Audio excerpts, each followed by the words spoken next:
സർക്കാരിന്റെ പുതിയ തീരുമാനം. സംസ്ഥാനത്തെ ജയിലുകളിൽ കഴിയുന്ന തടവു പുള്ളികളുടെ കൂലി കുത്തനെ കൂട്ടിയിരിക്കുകയാണ്. ദിവസവേതനം 10 മടങ്ങാണ് വർദ്ധിപ്പിച്ചിരിക്കുന്നത്. 620 രൂപയാണ് സ്കിൽഡ് ജോലികളിൽ ഏർപ്പെടുന്നവർക്ക് നൽകിയിരിക്കുന്ന പുതിയ വേതനം.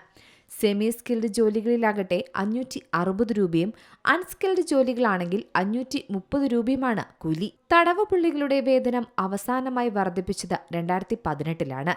നേരത്തെ അൺസ്കിൽഡ് ജോലികൾ ചെയ്യുന്നവർക്ക് 63 രൂപയായിരുന്നു കൂലി. ഇത് 530 രൂപയായാണ് ഉയർത്തിയത്. പുതിയ വർധനവനുസരിച്ച് 127 രൂപ വേതനമുള്ളത് 560 ആക്കിയും 152 രൂപയുള്ളത് 620 രൂപയാക്കിയാണ് ഉയർത്തിയിരിക്കുന്നത്. ഈ കൂലിയുള്ള ജോലിയുള്ളത് ശിക്ഷാ തടവുകാർക്കാണ്. 4 സെൻട്രൽ ജയിലുകളിലെ തടവുകാർക്കാണ് ആനുകൂല്യം ലഭിക്കുക. പരിഷ്കാരത്തിലൂടെ 3000-ലധികം ജയിൽ പുള്ളികൾക്കാണ് വേതനം കൂടുകയെന്നാണ് കണക്കുകൾ പറയുന്നത്. ഉത്തരവിൽ പറയുന്നതനുസരിച്ച് സംസ്ഥാനത്തെ എല്ലാ ജയിലുകളിലെയും വേതനഘടന ഏകീകരിച്ചാണ് പുതിയ വേതനം പരിഷ്കരിച്ചിട്ടുള്ളത്.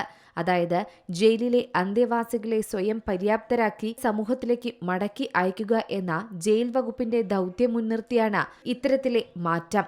അതിന്റെ അടിസ്ഥാനത്തിലാണ് സ്കിൽഡ്, സെമി സ്കിൽഡ്, അൺസ്കിൽഡ് എന്നിങ്ങനെ 3 വിഭാഗങ്ങളായും തരംതിരിച്ചിരിക്കുന്നത്.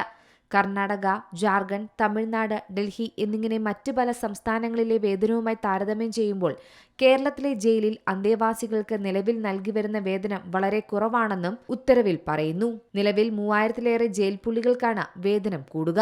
News desk, G Malayalam news.